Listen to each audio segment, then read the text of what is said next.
Assalamualaikum warahmatullahi wabarakatuh. Alhamdulillahi rabbil alamin. Hamdan katsiran tayyiban mubarakan fih kama yuhibbu rabbuna wa yarda. Asyhadu an la ilaha illallah wahdahu la syarika lah wa asyhadu anna Muhammadan abduhu wa rasuluhu la nabiyya ba'da. Allahumma salli wa sallim wa barik ala Muhammad wa ala alihi wa ashabihi ajma'in wa man tabi'ahum bi ihsan ila yaumiddin, amma ba'd. Ma'asyiral muslimin wal muslimat, ikhwanul muslimin wal muslimat rahimani wa rahimakumullah. Alhamdulillah atas segala karunia-Nya, segala rahmat serta barakahnya, pada pagi ini kita duduk bersama di majelis ini di salah satu rumah-rumah Allah, dan semoga menjadi salah satu riyadul jannah, taman-taman surga yang kelak akan menghantarkan kita menuju surganya Allah Subhanahu wa taala. Salawat serta salam semoga terlimpahkan, tercurahkan kepada Rasulullah sallallahu alaihi wasallam. Semoga tercurah kepada seluruh keluarga, sahabat dan seluruh pengikutnya hingga yaumil akhir. Ma'asyiral muslimin wal muslimat rahimani wa rahimakumullah. Pada kesempatan ini kita akan mencoba menguraikan sebuah kajian dengan tema buah manis dari taubat. Tidak ada manusia hidup di dunia yang bersih dari kesalahan dan dosa.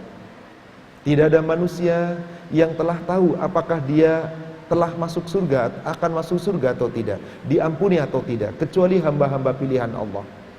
Tidak ada manusia yang berani menjamin bahwa dirinya telah terlepaskan diri dari kesalahan dan dosa. Tapi kita harus yakin, manusia bergelimang dengan kesalahan dan dosa. Manusia banyak berbuat dosa, baik sengaja atau tidak sengaja, besar atau kecil. Tapi Allah memiliki sifat rahmat. Allah memiliki sifat rahmat, maha pengasih, maha penyayang, yaitu Allah maha pengampun, Al-Ghafur, Al-Afu, Allah maha pemaaf, At-Tawwab, Allah maha penerima tobat.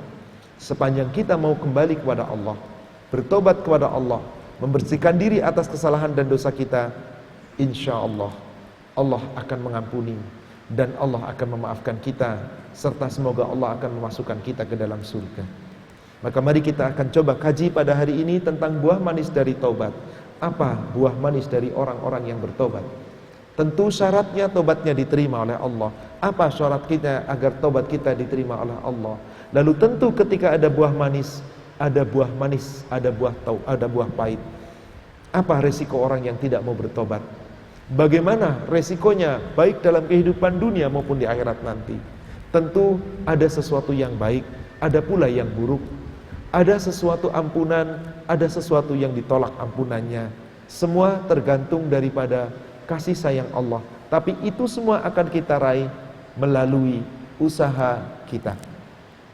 Saya buka dengan sebuah hadis yang diriwayatkan oleh Imam At-Tirmizi. Hadis ini adalah hadis hasan sahih dari sahabat bernama Anas bin Malik.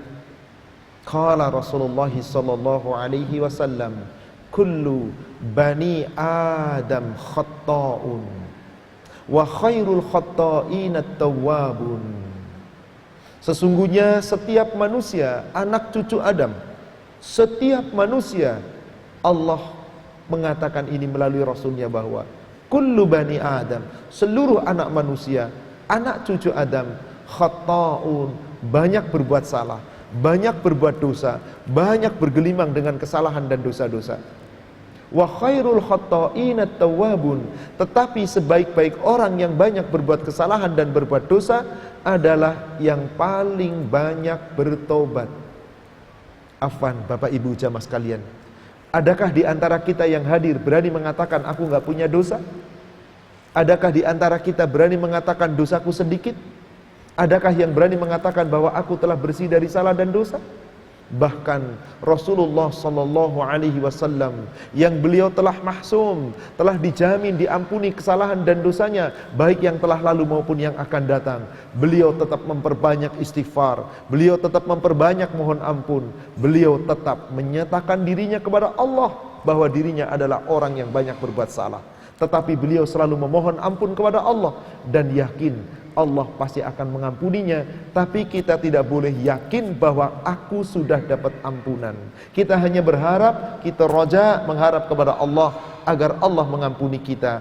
Dan kita pun harus yakin kesalahan dan dosa-dosa yang kita lakukan itu, kalau kita mau kembali kepada Allah, Allah akan memberikan ampunan, ampunan, ampunan. Sebuah ilustrasi saya sampaikan kepada jamaah sekalian. Bapak Ibu jamaah sekalian, apa yang akan ibu rasakan apabila ada kawan ibu, sahabat ibu, saudara ibu dan bapak yang selama ini kita sayangi, yang selama ini kita bantu, yang selama ini kita perhatikan, lalu suatu ketika mereka berbuat salah dengan kita, menggolimi kita, mencela kita, memfitnah kita, menghibah kita, bahkan mengambil sesuatu yang menjadi milik kita. Dia berbuat dosa kepada kita, bersalah kepada kita. Kira-kira Bapak Ibu, kecewa enggak kita? Kecewa enggak? Saya yakin kecewa. Marahkah kita? Saya yakin marah. Seandainya orang yang menyakiti kita itu dengan ikhlas datang kepada kita, meminta maaf kepada kita, meminta keikhlasan kepada kita, dengan tulus meminta maaf, maafkan aku hilaf, aku telah mencela, aku telah memfitnah, aku telah mendolimi, maafkan aku. Semoga Bapak mendapatkan karunia Allah, semoga Allah memberikan ampunan kepada Bapak dan Ibu. Ketika orang yang berbuat salah sama kita, meminta maaf kepada kita, kira-kira Bapak Ibu afwan, kita maafkan atau tidak? Kita maafkan atau tidak? Wallahu a'lam. Ada yang memaafkan, ada yang tidak bisa memaafkan. Semoga kita memaafkannya. Pertanyaannya adalah, ketika kita menerima permintaan maaf seorang yang menyakiti kita, senang atau tidak kita? Senang atau tidak? Saya yakin sebagai seorang muslim yang memiliki iman dan takwa yang sadar, tidak ada manusia yang bersih dari salah dan dosa. Kita akan bahagia, kita akan senang apabila orang yang berbuat dosa kepada kita, berbuat salah dengan kita, meminta maaf. Perbandingannya adalah, bagaimana kalau kita menemukan sesuatu barang yang paling kita cintai, yang sangat kita hargai, yang sangat kita butuhkan. Barang itu hilang, kemudian kita berusaha mencari, gak ketemu-ketemu. Tiba-tiba ada yang menemukan, lalu mengembalikan kembali kepada kita barang kita itu. Senang atau tidak Bapak Ibu? Pertanyaannya adalah, lebih senang mana? Perbandingannya tadi, kita senang menerima orang yang meminta maaf kepada kita, kita maafkan, dan senang karena dia telah meminta maaf. Lalu kita punya barang yang berharga hilang, lalu kita ketemukan, kita pun senang menemukan barang yang hilang. Lebih senang mana Pak? Barang hilang kita ketemukan kembali, dengan senangnya kita menerima pemaafan orang yang minta maaf. Senang mana Pak? Afan, saya tanya dulu yang sebelah kiri saya. Senang mana Pak? Memaafkan orang yang meminta maaf, atau lebih senang kita nemu barang kita yang hilang? Terima kasih atas kejujurannya.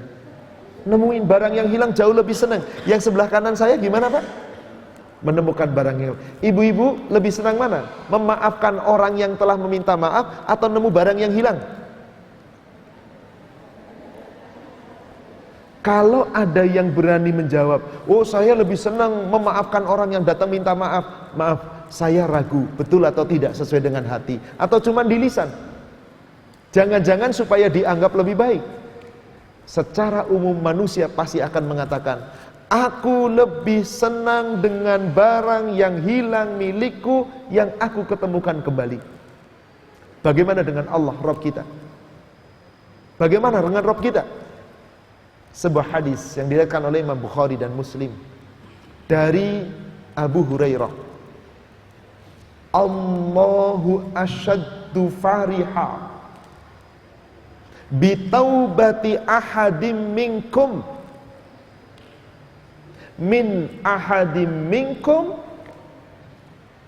Sesungguhnya Allah sangat gembira, sangat bahagia menerima taubat seorang hamba yang bertobat di antara kalian, daripada bahagianya salah seorang di antara kalian apabila barang yang berharga milik kalian hilang. Lalu apa yang terjadi? Ditemukan kembali barang itu. Ini gambaran ketika seorang mati dalam keadaan menyesal, tidak punya amal, tidak punya bekal, maka saat itu dia menolak untuk mati, ingin kembali hidup di dunia. Kenapa seperti itu? Sesungguhnya orang-orang yang tidak bertobat sebelum matinya, orang-orang yang durhaka dalam hidupnya, diberi kesempatan kembali kepada Allah lalu tidak segera kembali kepada Allah, maka dalam kematiannya sangat-sangat sakit. Yang Allah katakan azab yang akan menimpanya sejak dari dicabutnya nyawanya pada saat kematiannya, nanti sampai di dalam kuburnya, sampai dibangkitkan yaumil mahsyar, pasti akan mengalami itu. Maka itu Allah ceritakan hal yang gaib kepada kita di dalam Al-Quran, agar kita mempelajarinya, agar kita memahaminya, kita meyakininya, lalu dengan itu kita segera kembali kepada Allah. Kita lihat ayat yang lain, surat 32 As-Sajdah ayat 11 dan ayat 12. Qul yatawaffakum malakul maut wukkila bikum summa ila rabbikum turja'un. Katakanlah, malaikat-malaikat maut yang diperintahkan oleh Allah, ditugasi oleh Allah untuk mencabut nyawa-nyawa kalian, pasti akan mencabut nyawa kalian. Wukila bikum summa ila rabbikum turja'un. Kemudian nyawamu itu setelah dicabut oleh malaikat pasti akan dikembalikan kepada Allah. Lalu bagaimana saat nyawa itu akan dicabut? Digambarkan di ayat ke-12-nya. Walau tara idzil mujrimuna nakisu ru'usihim inda rabbihim. Sungguh alangkah ngerinya sekiranya kamu bisa melihat ketika orang-orang yang durhaka, orang-orang yang bergelimang dengan dosa, saat tunduk wajahnya, ru'usim, kepalanya tunduk di sisi Rabbnya. Lalu dia berkata dalam kematiannya, Rabbana absorna wa sami'na. Ya Rabb, sekarang kami telah melihat ada malaikat datang yang hendak mencabut nyawanya. Wa sami'na, kami telah mendengar ada malaikat yang berkata ingin mencabut nyawanya. Malaikat datang sambil mengancamnya, ingin mencabut nyawanya. Rabbana, ya Rabb kami, absorna, kami telah melihat. Wa sami'na, kami telah mendengar. Farji'na, kembalikan aku hidup di dunia. Na'mal solihan, kami akan beramal soleh. Menyesali diri saat mau mati. Inna muqinun, ya Rabb, sesungguhnya kami sekarang yakin. Saat masih hidup tidak pernah yakin bahwa dirinya akan dicabut nyawanya. Hanya yakin dalam lisan tapi tidak mempersiapkan diri. Maka saat mau mati dia baru yakin inilah saatnya kematian akan datang. Maka bagaimana dahsyatnya orang yang sakaratul maut dalam keadaan belum meminta ampun kepada Allah dalam hidupnya, bergelimang dengan kesalahan dan dosanya. Kita lihat beberapa ayat Al-Quran yang lain. Surat 8, surat Al-Anfal ayat 50. Walau tara, sekiranya engkau melihat, idh yatawaffal ladzina kafarul malaikah, sungguh alangkah ngerinya sekiranya kamu bisa melihat ketika orang-orang yang ingkar kepada Allah, yang kufar kepada Allah, dicabut nyawanya oleh para malaikat. Apa yang terjadi ketika itu? Yadribu wujuhum wa adbarahum. Malaikat yang akan mencabut nyawanya itu datang, lalu dengan memukul-mukul wajahnya, dipukul wajahnya, dipukul punggungnya, sambil malaikat berkata, fadzuku adzabal hariq, rasakan olehmu, kalian akan mendapat siksa yang pedih, siksa yang membakar. Orang itu tahu malaikat datang, orang itu tahu malaikat mendengar berkata seperti itu, orang itu mendengar malaikat telah mengancam. Kira-kira afwan Bapak Ibu, siapkah kita menghadapi sakaratul maut seperti itu? Demi Allah tidak akan siap. Saat itu tidak ada yang siap. Maka tadi mintanya kemana? Kembalikan aku hidup di dunia. Tapi apakah permintaannya akan dikabulkan? Lah. Karena apa? Tobatnya terlambat. Tadi di dalam An-Nisa ayat 18 telah dijelaskan bahwa yang ketika mau mati baru mengatakan aku tobat, gak diterima. Mau mati baru minta izin kepada Allah, baru merasa yakin. Lalu minta izin apa? Minta dihidupkan kembali. Jangan mati sekarang, akan beramal. Karena dahsyatnya, ngerinya, sakitnya dipukul oleh para malaikat. Kita lihat surat yang lain, surat 6 Al-An'am ayat 93. Surat Al-An'am, surat 6 ayat 93. Afwan, agak panjang surat ini. Kita mulai dari tengah-tengah ayat saja. Ada kata, ada kalimat di dalam ayat itu. Walau tara idzidz zalimuna fi ghamaratil maut. Dan sungguh alangkah ngerinya, alangkah dahsyatnya sekiranya kamu melihat ketika orang-orang yang durhaka, yang berdosa, betapa sakitnya dalam keadaan tekanan sakaratul maut. Wal malaikatu basitu aidihim, sedangkan para malaikat datang sambil memukul-mukul dengan tangannya. Dipukulnya dengan tangan malaikat. Afan, Bapak Ibu, pernah ada yang melihat tangan malaikat segede apa? Bisa dibayangkan kira-kira kekuatannya tangan malaikat ketika memukul? Kira-kira dengan pukulannya, maaf, petinju yang namanya Mike Tyson, yang sekali pukul orang bisa KO, padahal dia petinju juga yang dipukul. Kalau kita dipukul Mike Tyson, kira-kira gimana, Pak? Bukan cuma KO, Pak, is dead barangkali, maaf. Lalu bagaimana pukulan tangan malaikat? Bandingkan dengan pukulannya Tyson. Lebih dahsyat mana kira-kira, Pak? Jangan pernah mengatakan lebih dahsyat tangannya Mike Tyson. Pasti tangannya para malaikat. Apakah sekali pukulan? Tidak. Basitu, memukul-mukul, berarti bertubi-tubi dipukul. Sambil malaikat berkata, akhriju anfusakum, akhriju anfusakum, keluarkan nyawamu, keluarkan nyawamu.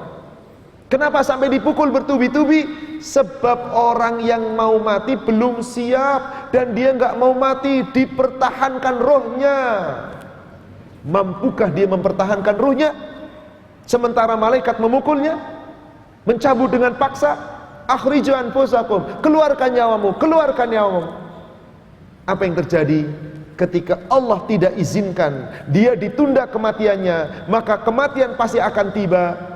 Malaikat berkata kepada orang yang mau mati tersebut, al-yawma tujzauna adzabal huni. Pada hari ini telah ditetapkan kamu akan mendapatkan azab bima kuntum taquluna 'alallahi ghairal haqq. Disebabkan kalian di dalam kehidupan dunia senantiasa berkata terhadap Allah sesuatu yang tidak benar. Mendustakan ayat Allah, mendustakan aturan Allah, ingkar terhadap perintah Allah, larangan Allah justru dijalankan, perintah ditinggalkan, dosa bergelimang tidak mohon ampun. Wa kuntum an ayatihi tastakbirun, dan kalian selalu sombong terhadap ayat-ayat Allah. Ma'udzubillah. Saya sengaja sampaikan yang pahit dulu ini, Ibu. Kenapa? Ini ancaman. Bukankah Allah memerintahkan Rasul Muhammad sallallahu alaihi wasallam tugasnya nadhiran, memberi peringatan, peringatan kabar-kabar buruk bagi kita, ancaman, azab, neraka. Rasul juga menyampaikan basyiran, kabar gembira. Insya Allah kabar gembiranya nanti di bagian akhir. Kita menyampaikan dulu yang nadhir, peringatan. Betapa dahsyatnya. Afwan, Bapak Ibu, pernahkah di antara Bapak Ibu yang hadir melihat bagaimana orang sakaratul maut? Saat itu paling kita bisa melihat, tapi demi Allah kita nggak bisa merasakan, cuman melihat. Tapi kita nggak ikut merasakan, kita nggak bisa melihat seperti apa yang pasti, hanya tubuhnya terbujur. Tapi kata Allah dikatakan, kalau kamu lihat betapa ngerinya kamu. Karena tadi begitu dahsyatnya, bahkan digambarkan yang bersangkutan tahu apakah nanti masuk surga atau neraka, sebab sudah diberitakan oleh malaikat. Tapi yang masih hidup tidak tahu. Apa makna ayat ini? Dengan peringatan ini, mari kita sadar. Sudahkah kita memohon ampun kepada Allah? Sudahkah kita mau tunduk kepada aturan Allah? Sudahkah kita mau bertobat kepada Allah? Sudahkah kita bersihkan kesalahan kita? Jangan tunda-tunda. Kalau terlambat, kita tidak akan meraih buah manis dari taubat. Yang ada sebaliknya, kita akan meraih siksa, azab, rasa sakit yang bertubi-tubi.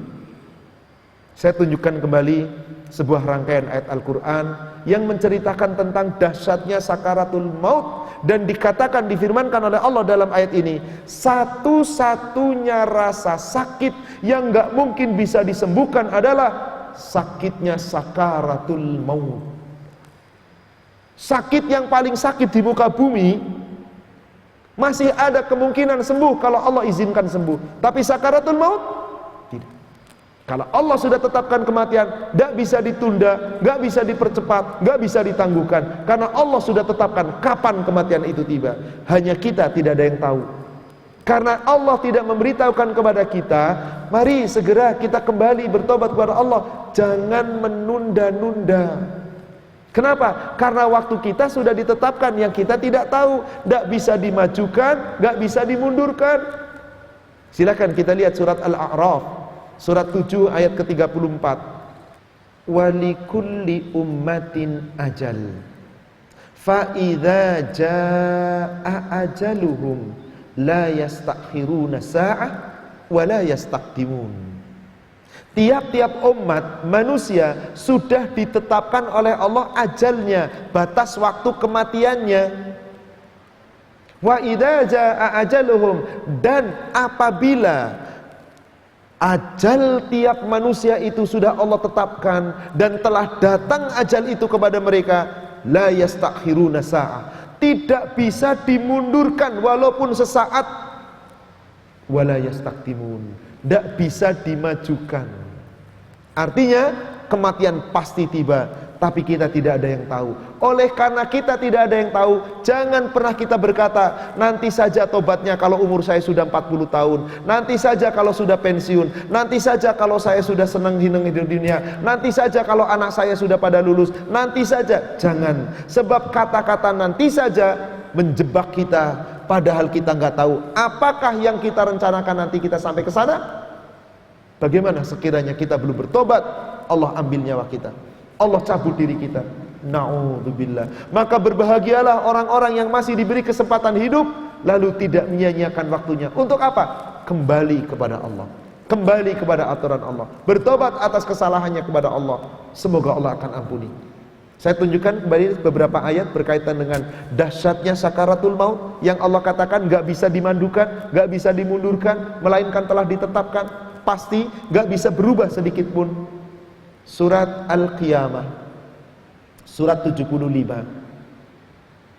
mulai ayat 24.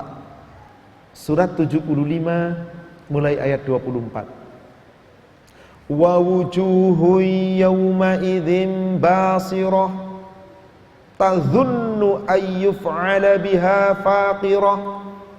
Dan wajah-wajah orang yang ingkar kepada Allah, yang durhaka kepada Allah, kelak pada hari itu akan tunduk, basirah, akan muram, tertunduk dengan rasa muram.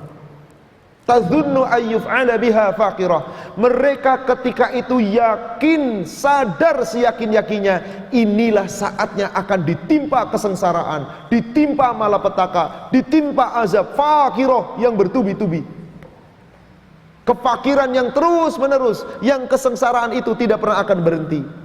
Walaupun selama hidupnya dia meraih kesuksesan, meraih kebahagiaan, meraih dunia dan seisinya, tapi dia fakir dalam akidah, dia fakir dalam amal, dia tidak pernah membersihkan diri dari kesalahan dan dosa. Maka yakin itu saatnya akan ditimpa kefakiran, malapetaka yang bertubi-tubi. Maka Allah ingatkan di ayat yang ke-26-nya, kalla, sekali-kali tidak. Idza balaghatit taraqiya wa qila man raq. Apabila nyawamu sudah di kerongkongan, nyawamu sudah tersendat, lalu nyawamu sudah ada di kerongkongan, nafasmu sudah tidak mampu lagi bernafas dengan baik. Waqila, maka dikatakan kepadanya, man ra, siapa yang mampu menyembuhkanmu? Bapak Ibu, adakah yang mampu menyembuhkan rasa sakit sakaratul maut? Demi Allah tidak. Ketika ditanya waqila, ditanyakan man ra, siapa yang menyembuhkanmu? Siapa yang mampu menyembuhkanmu? Orang itu hanya satu keyakinannya. Di ayat berikutnya, wa dhanna annahul firaq. Saat itu mereka yakin seyakin-yakinnya, inilah saatnya terakhir kali dia hidup di dunia, berpisah dengan dunia yang dicintainya, berpisah dengan kekayaan, pangkat, jabatan, kedudukan yang dimilikinya. Apa yang terjadi saat itu? Wal taffatis saqu bis-saq, bertaut betis kiri dengan betis kanan. Ila rabbika yauma idzinil masa, kepada Rabbnya mereka semua pasti akan dihalau. Ma'asyiral muslimin, betapa dahsyat ayat ini. Tidakkah kita ngeri melihat ayat ini? Tidakkah kita takut dengan ayat ini? Siapa yang takut dengan ayat ini, maka insya Allah segera dia bertobat kepada Allah. Tapi yang siapa tidak takut dengan ayat ini, dia akan menunda, seakan-akan hidupnya masih panjang, seakan-akan hidupnya masih lama. Padahal kita tidak tahu. Demi Allah, bahkan Bapak Ibu, nanti malam kita tidur, Bapak Ibu yakin gak bahwa besok masih bisa bangun? Ada yang berani mengatakan yakin?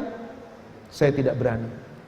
Kenapa? Orang tidur itu sesungguhnya nyawanya dalam genggaman Allah. Kalau Allah kehendaki mati, gak akan dikembalikan. Tapi kalau Allah kehendaki hidup, Allah kembalikan. Coba kita buka surat Az-Zumar, surat 39 ayat 42. Bahwa tidur kita sesungguhnya bagian dari kematian, yang apabila Allah kehendaki kematian kita melalui tidur, tidak mungkin kita bisa bangun lagi. Surat 39 Az-Zumar ayat 42. Allah subhanahu wa ta'ala berfirman, Allahu yatawaffal anfusa hina mautiha wallati lam tamut fi manamiha wa yumsiqul lati qada 'alaiha al-maut wa yursilul ukhra ila ajalin musamma. Allah lah yang menggenggam nyawa seorang hamba ketika telah mati. Dicabut ruhnya, dikembalikan ke yaumil. Allah simpan nanti di mana? Di Lauhil Mahfuz. Allah akan kembalikan nanti saat terjadi yaumil qiyamah, lalu di yaumil mahsyar dibangkitkan, dikembalikan ruhnya. Demikian pula ketika tidur, kata Allah, wallati lam tamut fi manamiha. Dan orang-orang yang belum mati, ruhnya juga digenggam Allah. Kapan? Ketika dia tidur. Jelas ayat ini. Saat tidur ruh kita digenggam oleh Allah. Wa yumsikul lati qada 'alaihal maut, dan nyawa itu akan tetap digenggam oleh Allah apabila Allah telah tetapkan kematian itu di tidurnya. Wa yursilul ukhra ila ajalin musamma, dan apabila Allah belum tetapkan kematiannya, nyawa itu dikembalikan lagi ke jasadnya, sehingga kita bisa bangun dan diberi kesempatan sampai waktu yang Allah tetapkan. Maka coba perhatikan, di ujung ayatnya Allah berfirman, inna fi dzalika laayatil liqaumin yatafakkarun. Sungguh pada tidurmu itu, pada yang demikian itu, benar-benar terdapat tanda-tanda kekuasaan Allah, tanda-tanda ayat Allah bagi kaum yang berfikir. Bapak Ibu, pernah gak kita berfikir ketika kita tidur kita tidak bisa tidak bangun lagi? Hampir gak berpikir. Maka Rasul perintah kepada kita sebagai umat Islam, apabila mau tidur apa yang dibaca? Kalau mampu, sebelum kita berbaring, duduklah menghadap kiblat. Baca ayatul kursi, baca al-ikhlas, baca al-falak, baca an-nas, lalu tutup dengan baca al-kafirun. Lalu berbaring, rebahkan, mohon kepada Allah, Allahumma bismika ahya wa bismika amut. Kata Rasulullah, sekiranya Allah takdirkan kematianmu di tidurmu, insya Allah husnul khotimah. Afwan Bapak Ibu semua yang hadir, apakah kita tiap mau tidur pasti baca itu tadi? Kadang-kadang susah tidur yang dibaca apa? Majalah, koran, BBM, chatting. Na'udzubillah, ada yang mau tidur yang dilihat gambar maksiat. Na'udzubillah, sumpah na'udzubillah. Ada enggak Bapak Ibu? Ya Allah, gimana mati dalam tidurnya? Subhanallah, Allahu Akbar. Inilah manusia. Seakan-akan besok kan saya masih bangun. Gimana kalau kematian menjemput? Maka saat dia berdoa, Rasulullah perintahkan doanya adalah, ya Allah, sesungguhnya dengan menyebut namamu ya Allah aku hidup, dengan menyebut namamu ya Allah aku mati. Padahal aku mau tidur, tapi kenapa diperintah aku mau mati? Coba ketika kita bangun tidur, doa apa yang kita kumandangkan? Doa apa yang kita baca? Alhamdulillah ahyana, ya Allah segala puji bagimu ya Allah yang telah menghidupkanku kembali, yang menghidupkan kami kembali, ba'dama amatana, sesudah matiku. Kita ngaku bahwa tidur kita itu mati, bukan ba'dama amana, ba'da sesudah aku tidur. Enggak, kita enggak mengatakan demikian. Bismika ahya wa bismika anam, ya Allah dengan menyebut namamu aku hidup dan aku dengan menyebut namamu aku mau tidur. Enggak, tapi amut, mati. Karena tidur bisa jadi kematian kita kalau Allah berkehendak. Sudahkah kita bertobat sebelum kita tidur? Sudahkah kita bertobat melalui hari-hari kita? Ketahuilah Bapak Ibu jamaah sekalian, Rasul Mahsum telah dijamin diampuni oleh Allah, diterima tobatnya oleh Allah, baik yang telah lalu maupun yang akan datang. Kesalahan Rasul sangatlah sedikit. Berapa kali beliau bertobat dalam satu hari? Dalam hadis yang diriwayatkan oleh Imam Muslim dari Abdullah bin Umar, Rasulullah SAW perintah kepada umat, ayyuhan nas tubu ilallah, ayyuhan nas tubu ilallah. Wahai manusia, bertobatlah semua kalian kepada Allah. Inni atuba ilaihi fi yaumin mi'ata marrah. Sesungguhnya aku senantiasa bertobat kepada Allah dalam satu hari 100 kali. Ini tobatnya Rasul di luar sholat loh. 100 kali itu di luar sholat, Pak. Lalu bagaimana dengan sholat beliau? Di dalam sholat beliau tobat jauh lebih banyak. Kalau mau kita hitung-hitung, boleh, mari kita coba perhatikan. Apa yang dibaca Rasul pada saat beliau ruku? Setelah turunnya surat An-Nasr, idza jaa nasrullahi wal fath, ketika datang pertolongan dari Allah dan kemenangan, sayadkhuluna fi dinillah afwaja, manusia berbondong-bondong memasuki agama Allah, memeluk agama Islam dengan meraih kemenangan. Maka diperintah oleh Allah, fasabbih, bertasbihlah, bihamdi rabbika, dengan memuji nama Rabbnya, wastaghfir, mohon ampunlah, innahu kana tawwaba, sesungguhnya dia Allah maha penerima taubat. Maka Rasul sejak turun ayat ini selalu membaca dalam ruku dan sujudnya, subhanaka Allahumma rabbana wa bihamdika Allahumma gfirli, maha suci engkau ya Allah ya Rabb kami, dengan memuji namamu, Allahumma gfirli, ya Allah ampuni aku.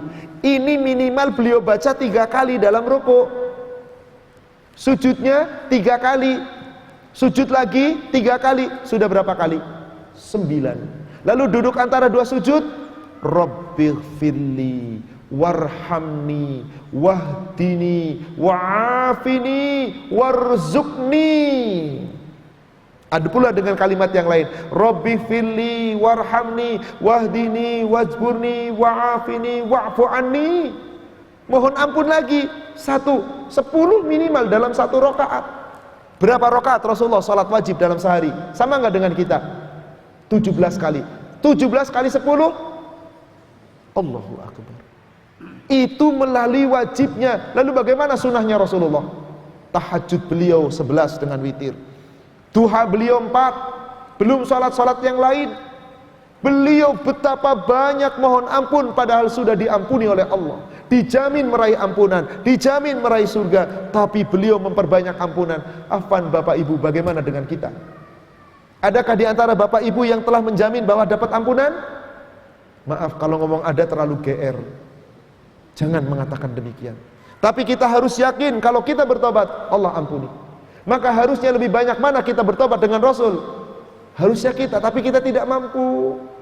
Bahkan di dalam sholat, afwan, baca dalam ruku, 1 bacaan itu pun kenceng sekali, cepat sekali. Subhanallah, di mana mohon ampunnya? Rasulullah SAW teladan kita. Rasulullah sallallahu alaihi wasallam contoh utama kita.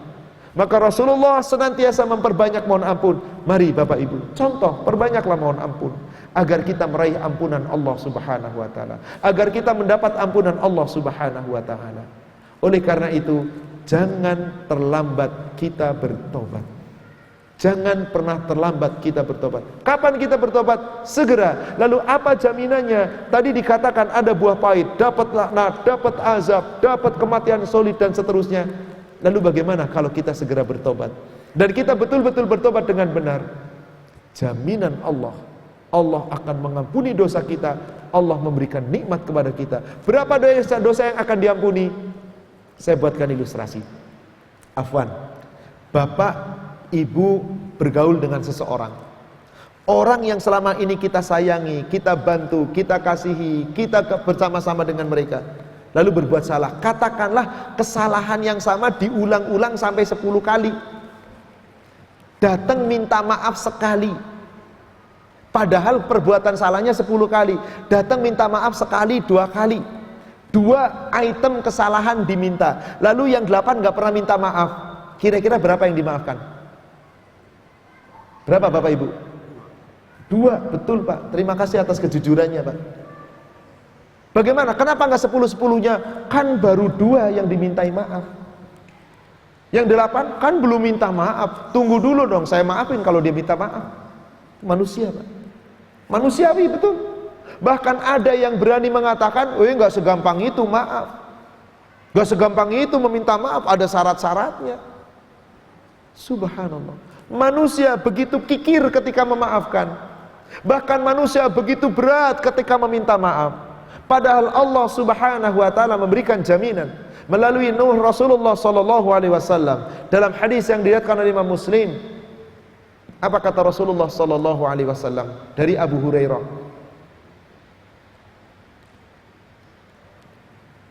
Allah Subhanahu wa taala memberikan keuntungan, keutamaan yang bertubi-tubi bagi orang yang betul-betul mau memaafkan kesalahan orang. Wa ma zadallahu bi'affin illa izzan. Tidaklah Allah akan memberikan kepada seseorang yang suka memaafkan kesalahan orang kecuali orang yang mudah memaafkan itu diberi kemuliaan.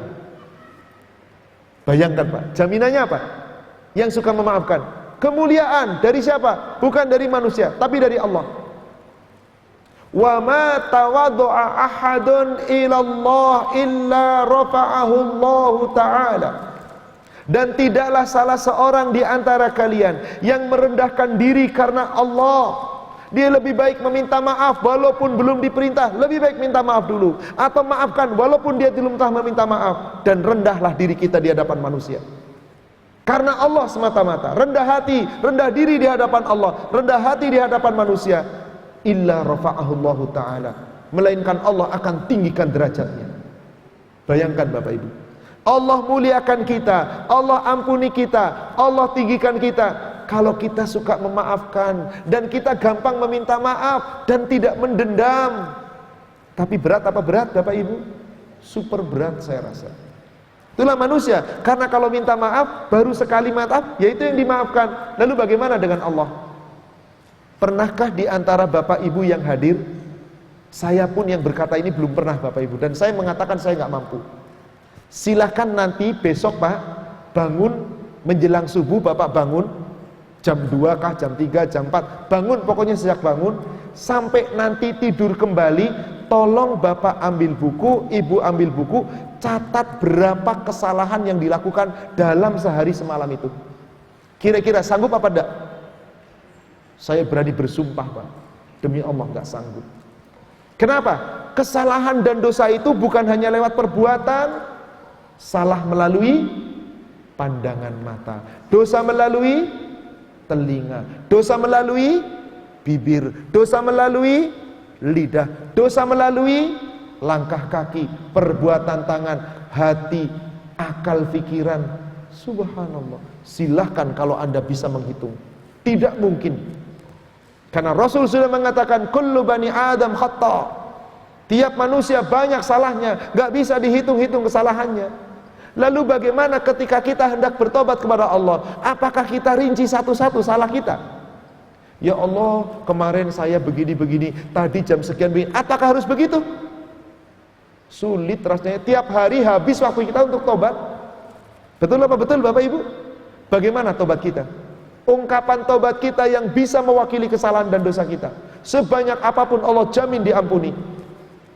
Apa kira-kira Bapak Ibu? Bukankah Allah telah contohkan melalui Nabi kita Adam alaihi salam ketika telah berbuat zalim kepada Allah, yaitu melanggar aturan Allah untuk tidak mendekati pohon ini, pohon khuld, kemudian mendekatinya, terganggu oleh setan, lalu diusir dari surga. Apa ucapannya? Surat Al-A'raf ayat 23, surat 7 ayat 23.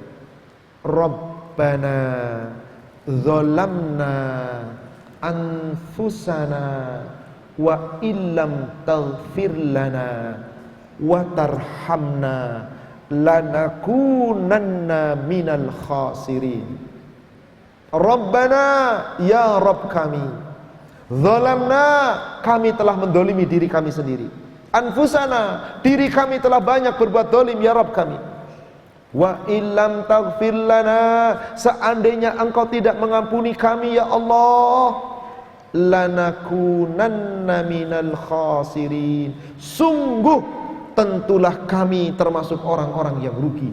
Orang yang rugi itu orang yang gak dapat ampunan Allah. Berarti orang yang tidak pernah minta ampun pada Allah pasti rugi, walaupun dunia akan diraihnya, kerugian akhirat akan menantinya. Ini ungkapan Nabiullah Adam alaihi salam. Maka ucapkan oleh kita seperti ini.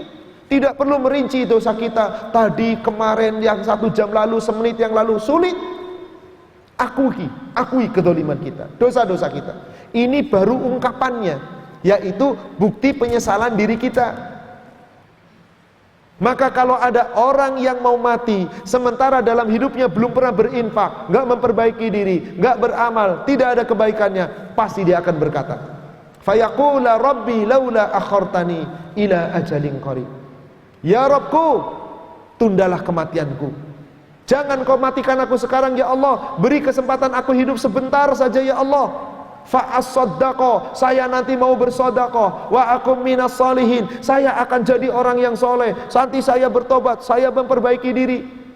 Ada orang janji mau mati baru janji, terlambat sudah. Sebagaimana yang telah diceritakan di ayat yang sebelumnya tadi, terlambat tidak akan diterima. Maka kata Allah ditutup di ayat 11-nya, walayyu akhirallahu nafsan idza jaa ajaluha. Dan apabila Allah sudah menetapkan akhir hidup seseorang, maka nggak bisa ditunda, sesaat saja akhirnya itu, nggak bisa ditunda, tidak akan bisa. Wallahu khabirum bima ta'malun, dan sungguh Allah Maha menyaksikan terhadap segala apa yang kamu perbuat. Bapak Ibu, ayat-ayat tadi tegas, jelas bahwa Allah ingatkan berulang-ulang di dalam Al-Quran, bersihkan diri, kembali kepada Allah, jaminannya semua tobat akan diterima, semua dosa akan dihapuskan kalau tidak terlambat. Sekarang coba kita lihat, setelah tadi nadzir, kabar-kabar peringatan, ancaman tentang orang yang terlambat bertobat, bagaimana kalau orang itu tobatnya tepat sebelum terlambat dan telah diterima oleh Allah? Apa jaminan dari Allah? Apa buah manis dari Allah bagi orang yang bertobat? Silahkan kita buka surat 11, surat Hud ayat 3, 11 ayat 3. Wa anibu ila rabba wa anistaghfiru rabbakum tsumma tubu ilaihi, dan segera mohon ampunlah kamu kepada Rabbmu. Apabila punya salah jangan ditunda-tunda, jangan entar, jangan besok, jangan lusa, segera mohon ampun kepada Rabbmu. Tsumma tubu ilaihi, kemudian bertobatlah kamu kepadanya. Artinya kalau kita sudah mohon ampun, perbaiki diri, berjanji untuk tidak mengulangi kesalahan, tinggalkan yang telah lalu. Kalau itu kita lakukan, apa jaminannya Bapak Ibu? yumatti'kum mata'an hasanan ila ajalim musamma. Niscaya Allah akan memberikan kepadamu kenikmatan yang baik terus menerus dalam kehidupan duniamu, ila ajalim musamma, sampai ajalmu tiba, sampai waktu yang Allah tetapkan dalam kehidupan dunia. Artinya Allah memberikan jaminan buah manis dari tobat. Kalau kamu mau tobat, memperbaiki diri, mohon ampun, dan betul-betul memperbaiki diri, Allah beri nikmat kepadamu dalam hidupmu terus menerus sampai waktu yang Allah telah tetapkan. Wa yu'ti kulladzi fadlin fadlah, dan Allah akan memberikan keutamaan kepada seseorang dengan karunia-Nya karena orang itu yang berbuat baik. Keutamaan Allah karena keutamaan orang itu. Maknanya apa? Tidak akan Allah ampuni kalau kamunya nggak berusaha bertobat. Tidak akan diberi nikmat kalau kamu nggak berusaha untuk mencari nikmat. Berarti bukan tanpa sebab Allah memberi nikmat, bukan tanpa sebab Allah memberi ampunan, tapi ada usaha sungguh-sungguh dari seorang hamba yang mohon ampun dan mencari karunia Allah, diberi nikmat terus-menerus selama hidup sampai waktu yang Allah tetapkan. Lalu ada ancaman di sana. Bagaimana kalau selama hidupnya berpaling lalu nggak bertobat? Diulang kembali di ujung ayatnya. Wa in tawallau, dan jika kalian berpaling dari Allah, tidak mau kembali kepada Allah, tidak mau bertobat kepada Allah, tidak mau mohon ampun kepada Allah, inni akhafu alaikum azab yaumin kabir, sungguh aku takut kalau kalian berpaling dari Allah akan ditimpa azab neraka pada hari yang sangat berat. Bayangkan Pak, di dalam ayat ini melalui Nabi kita Muhammad sallallahu alaihi wasallam, Allah menyatakan takut kita pada masuk neraka. Manusianya takut tak? Allah saja melalui ayat ini takut kalau kitanya berpaling pada masuk neraka, dapat azab yang berat di hari yang sangat besar.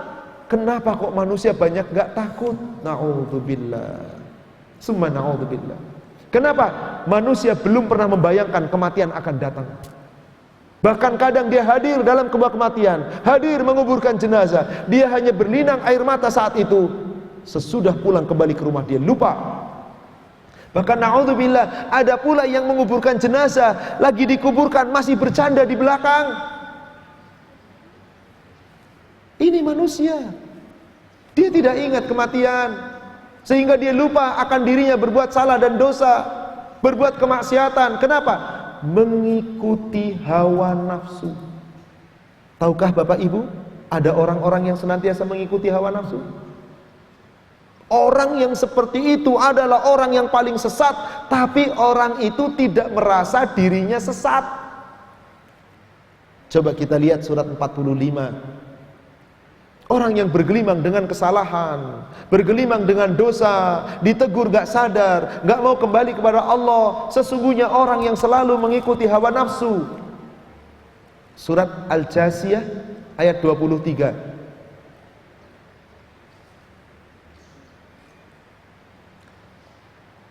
Surat 45 ayat 23.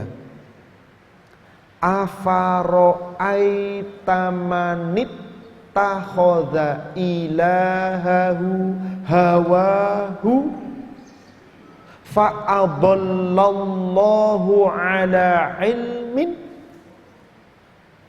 wa khatama ala, apa di situ? Apa dulu yang ditutup?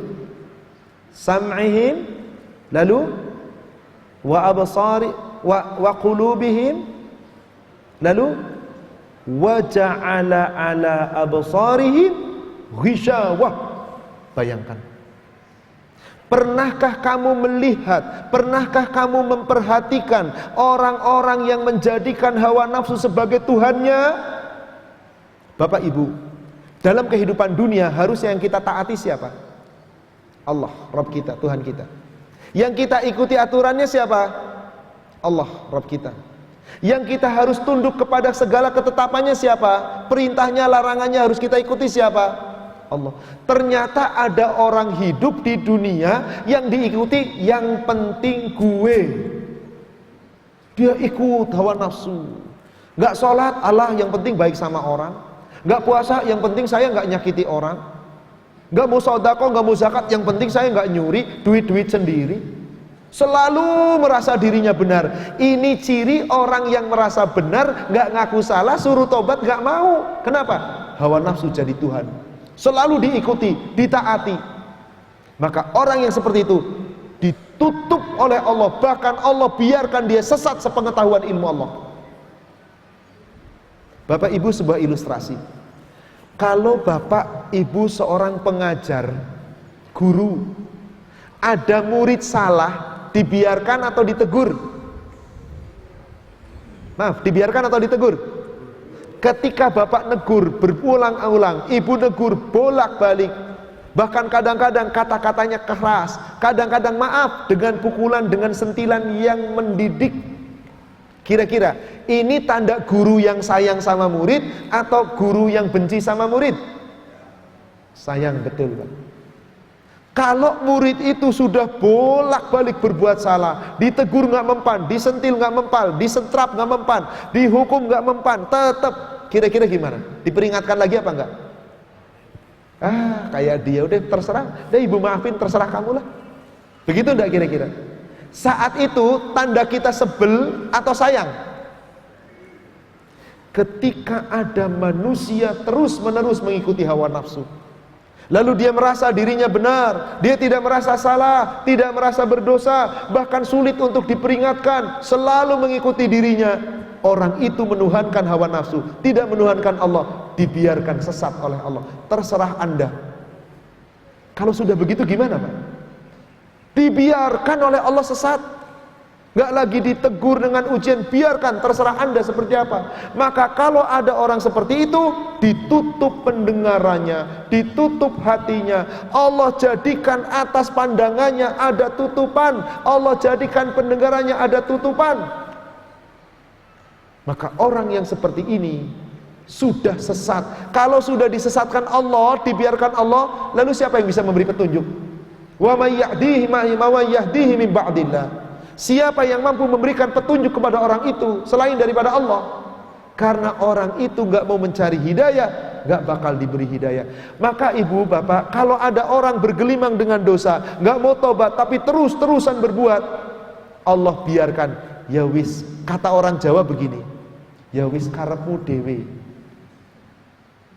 Kalau orang Betawi ngomong apa ya? Terserah lu dah, gimana dah. Ini ayat Allah yang berfirman, Rasul pun menyampaikan dalam hadis yang diriwayatkan oleh Imam Bukhari dan Imam Muslim dan Ahmad. Apa kata Rasulullah sallallahu alaihi wasallam dari Ibnu Mas'ud? Idza lam tastahi fasna' ma syi'ta.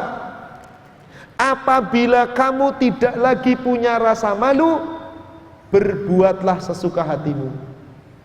Kata Rasul begitu. Lalu bagaimana Allah berfirman dalam Al-Quran? Surat 41 ayat 40.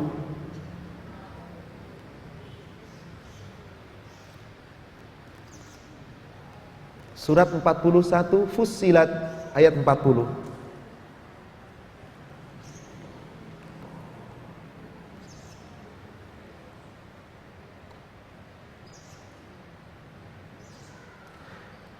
Innalladzina yulhiduna fi ayatina la yahfauna alaina. Sesungguhnya orang-orang yang mengingkari ayat-ayat kami, mengingkari perintah kami, mengingkari larangan kami, mengingkari tanda-tanda kebesaran kami, mengingkari aturan-aturan kami, la yahfauna alaina, tidak akan mampu tersembunyi dari kami. Maksudnya gak bakal bisa ngeles dari Allah. Silakan Anda ingkar, silakan Anda durhaka, silakan Anda tidak menjalankan, tidak akan bisa sembunyi. Kata Allah begitu. Lalu Allah buat pertanyaan Bapak Ibu. Apa pertanyaannya? Afamayulqa finnari khairun. Apabila ada orang yang selalu ingkar di dunia, kemana tempatnya? Pasti neraka. Lalu Allah tanya, apakah orang yang kelak dilemparkan ke neraka itu yang lebih baik? Amma ya'ti aminan yaumal qiyamah, atau orang yang nanti berjumpa dengan Allah di hari kiamat dengan rasa aman. Afwan Bapak Ibu, menurut Bapak Ibu, ini pertanyaan ini sebetulnya perlu nggak dipertanyakan? Perlu nggak dipertanyakan? Mana yang lebih baik? Orang yang dilempar ke neraka atau yang masuk surga? Saya nggak perlu nanya seperti itu, Bapak Ibu tahu jawabannya nggak? Kenapa Allah bertanya? Kenapa Allah pertanyakan? Mana yang lebih baik menurutmu? Yang nanti dilemparkan ke neraka atau yang nanti masuk surga? Berjumpa dengan Allah dengan rasa aman. Karena pertanyaan ini memang nggak perlu ditanya, Allah nggak ngasih jawaban, Pak. Lihat ayatnya, ada jawabannya. Apa maksudnya? Pikir, kata Allah. Pikir sekalian. Siapa kalian nanti yang akan dilempar ke neraka atau dimasukkan ke surga? Terserah Anda pikir. Siapa Anda? Silakan. Kita diperintah untuk berpikir. Selama ini kita siapa? Yang suka melalaikan Allah, mengingkari ayat Allah, atau taat kepada Allah? Kalian yang akan meraih. Ingkar, kalian yang akan merasakan. Maka sebelum Allah tutup dengan ayat innahu bima ta'maluna basir, apa kata Allah? I'malu ma syi'tum. Lakukanlah apa yang kamu inginkan. Perbuatlah sesuka hatimu. Lakukanlah apa yang ingin kamu lakukan. Intinya gini, maaf, ini kalau bahasa terjemahan bebasnya kira-kira begini. Yang mau ninggalin sholat, yang gak mau bertobat, yang mau korupsi, yang mau berzina, yang mau berbuat durhaka, yang mau ghibah, yang mau mencela, silahkan berbuat sesuka hatimu. Monggo silahkan. Dipersilahkan. Tapi ingat, kata Allah, apa ancamannya? Innahu bima ta'maluna basir. Sesungguhnya Allah itu terhadap segala perbuatanmu maha melihat. Jadi jangan nekat. Kan kira-kira begitu Bapak Ibu. Kalau diterjemahkan dengan bahasa bebas, menurut istilah bebas, maaf, saya berani mengatakan dengan ayat ini kira-kira begini. Silahkan Anda berbuat maksiat sesuka hati Anda, durhaka sedurhaka-durhakanya Anda. Yang penting perbuatan maksiat Anda jangan sampai ketahuan Allah. Pasti gak ditulis sebagai dosa. Silakan. Jadi kita bisa masuk surga, yang penting jangan bawa dosa. Terserah Anda mau berbuat apa, sesuka hati Anda. Ngumpet di tempat yang paling sunyi. Maaf, misal ada orang mau bermaksiat, laki-laki perempuan, silahkan di ruangan yang paling gelap, jangan ada lampu, jangan ada lompang sekecil apapun, gelap gulita. Mungkin pasangannya aja nggak bisa saling lihat. Ada yang lihat nggak manusia? CCTV pun nggak bakal bisa lihat. Tapi Allah, nah, kalau kita tahu seluruh perbuatan kita telah diperhatikan oleh Allah dan pasti diawasi Allah, dilihat oleh Allah, ya jangan berbuat dosa. Supaya apa? Allah akan memberikan kepada kita karunia, rahmat, nikmat yang terus bertubi-tubi. Maka ada surat pendek sekali ayat ini, tapi jarang dipahami dengan baik oleh sebagian besar umat manusia. Surat 6 ayat 120. Surat Al-An'am ayat 120. Allah Subhanahu wa taala berfirman, "Wadharu zahiral itsmi wa batinah. Innal ladzina yaksibunal itsm sayujzauna bima kanu yaqtarifun." Dan tinggalkanlah perbuatan dosa itu, jauhi, tinggalkan. Baik dosa-dosa yang kelihatan, yang nampak, yang zahir, atau yang batinah, yang tersembunyi. Bapak Ibu, afwan, kebanyakan manusia, kapan dia akan berbuat dosa? Kalau lagi nggak ada orang. Kapan dia akan menjaga diri seolah-olah orang baik? Kalau lagi banyak orang. Oh, nggak ada yang lihat, dia mau berbuat dosa. Lah dikiranya nggak dilihat Allah. Kalau ada manusia jaim seolah-olah alim, orang yang nggak banyak salah kan? Maaf, orang korupsi itu kira-kira diem-diem atau rame-rame? Atau terang-terangan, gue mau korupsi, perhatikan ya. Dah, diam-diam. Ketahuan nggak? Kalau Allah hendak membalikan gampang. Gampang demi Allah. Yang tadinya dipuja, yang tadinya begitu hebat, yang tadinya dielu-elukan, nggak ada orang yang nggak tunduk kecuali hormat, dibalik oleh Allah langsung hina. Harusnya orang yang seperti itu bersyukur. Alhamdulillah masih ditegur di dunia. Segera minta maaf kepada sesama manusia, kembalikan harta hasil korupsi, tobat kepada Allah, pasti mulia di akhirat. Sayangnya sudah ketangkep, sudah ada bukti, masih cengengesan, masih bisa melambaikan tangan, ngaku nggak salah lagi. Semoga kita nggak termasuk yang demikian. Kenapa? Diberi kesempatan tobat nggak mau tobat. Allahu Akbar, na'udzubillah, nas'alullaha lana wa lakum afiyah. Kami mohon semoga Allah memberikan kepadaku dan kepada kita semua keselamatan dalam kehidupan dunia, karena betapa berat godaan dunia. Maka Allah tadi perintahkan, tinggalkan dosa yang sembunyi-sembunyi atau terang-terangan, tinggalkan. Sebab orang yang berbuat dosa sekecil apapun pasti dibalas oleh Allah, disebabkan perbuatan kalian. Saya tanya Bapak Ibu, tadi ada kata-kata perbuatan dosa yang zahir, yang nyampak, wa batinah, yang tersembunyi, yang dalam hati. Ada nggak perbuatan dosa dalam hati? Apa itu perbuatan dosa dalam hati? Apa? Apa Pak? Iri dan dengki. Dosa enggak itu? Itu sudah dosa besar Pak. Dosa yang paling kecil dalam hati, yang sering kita nganggap itu enggak dosa. Kalau dengki, hasad ya, kedengkian dalam hati, lalu suudzon, itu dosa besar. Jangan mengatakan dosa kecil. Ini dosa yang paling kecil yang dilakukan oleh hati. Apa Bapak Ibu kira-kira? Sebuah hadis yang diriwayatkan oleh Imam Muslim, seorang sahabat bertanya kepada Rasulullah SAW. Sahabat tersebut bernama Nawas bin Sam'an. Nawas datang kepada Rasulullah. Qultu ya Rasulullah, akhbirni ma huwal itsm wal birr. Wahai Rasulullah, aku bertanya, tolong beritahukan kepadaku, apa sih itu dosa, apa sih itu kebaikan? Ma huwal birr, apa itu kebaikan? Ma huwal itsm, apa itu dosa? Jadi nanya tentang kebaikan itu, dosa itu apa?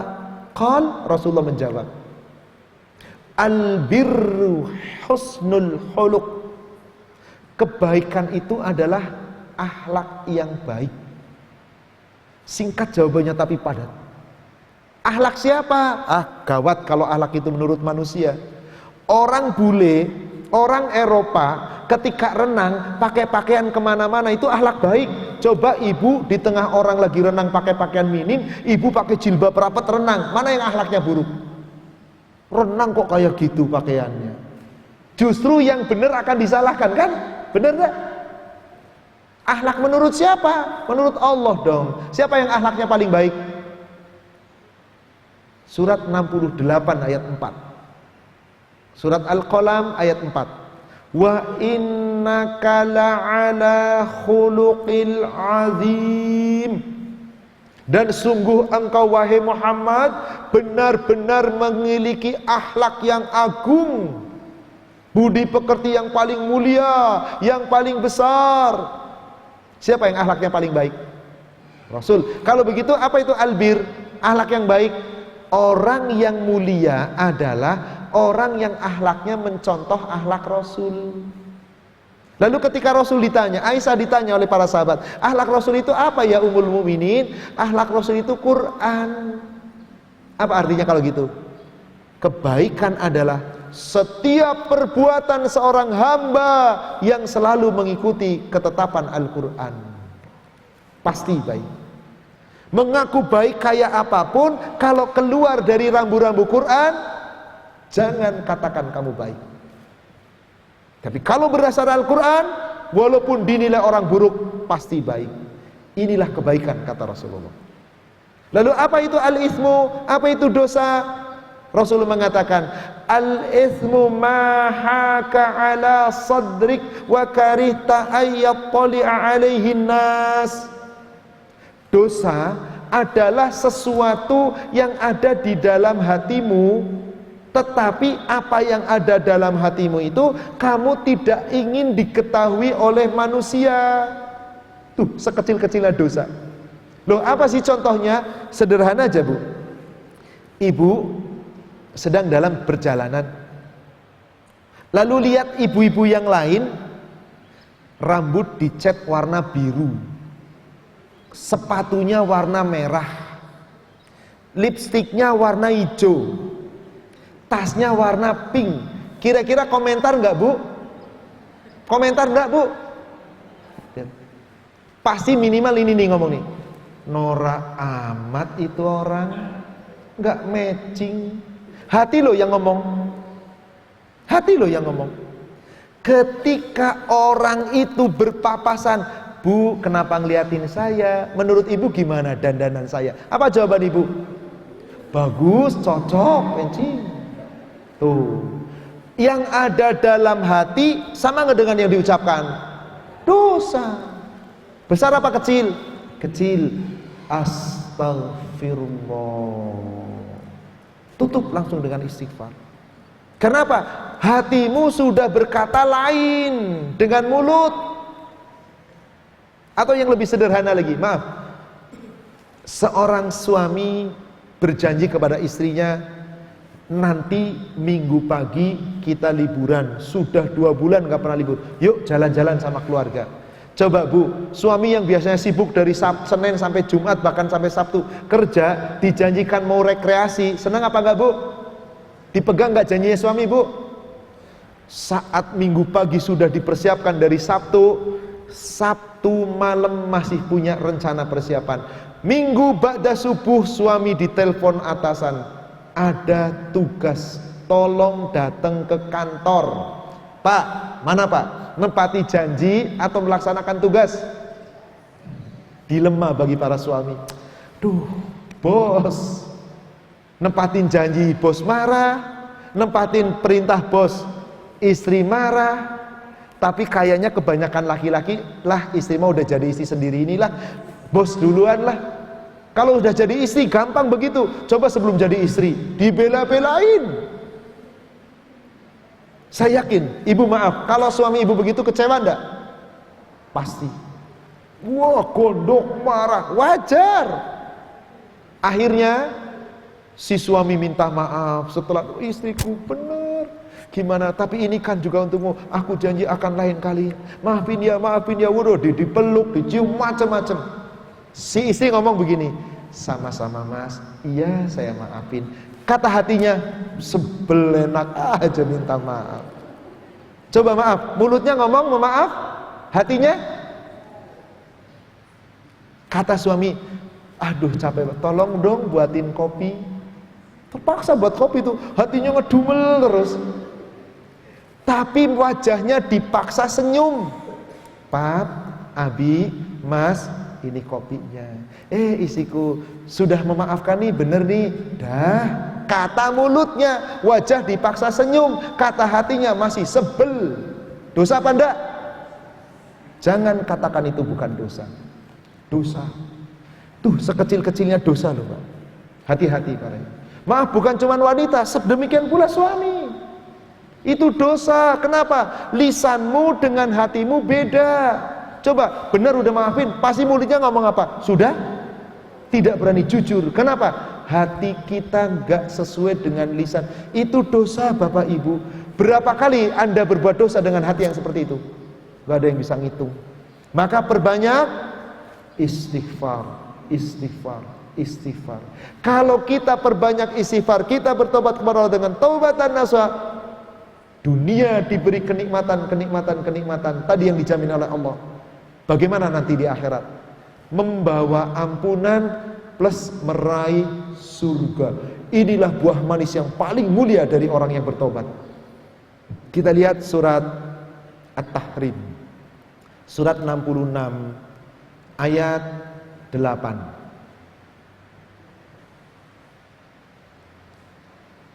Surat At-Tahrim 66 ayat 8.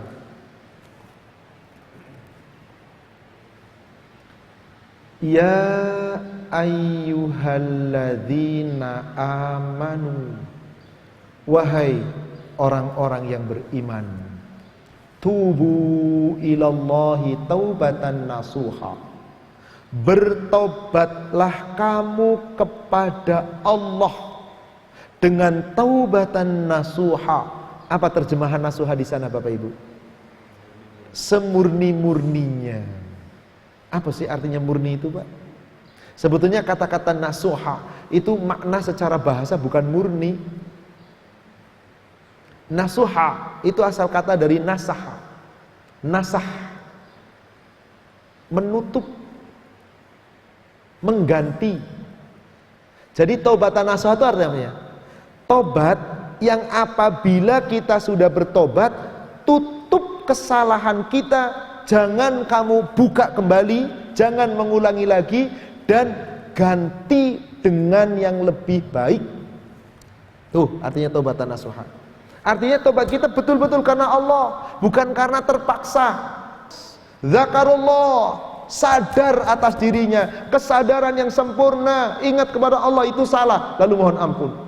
Syaratnya sesudah itu, walam yusirru ala ma fa'alu, tidak mengulangi perbuatan dosa yang pernah diperbuatnya itu lagi. Wahum ya'lamun, sedang dia tahu itu salah. Tuh, itu namanya taubatan nasuha. Bertobat dengan ikhlas, menyesali diri, mohon ampun kepada Allah, tutup kesalahan yang lalu, jangan diulang-ulangi lagi, kemudian perbaiki diri.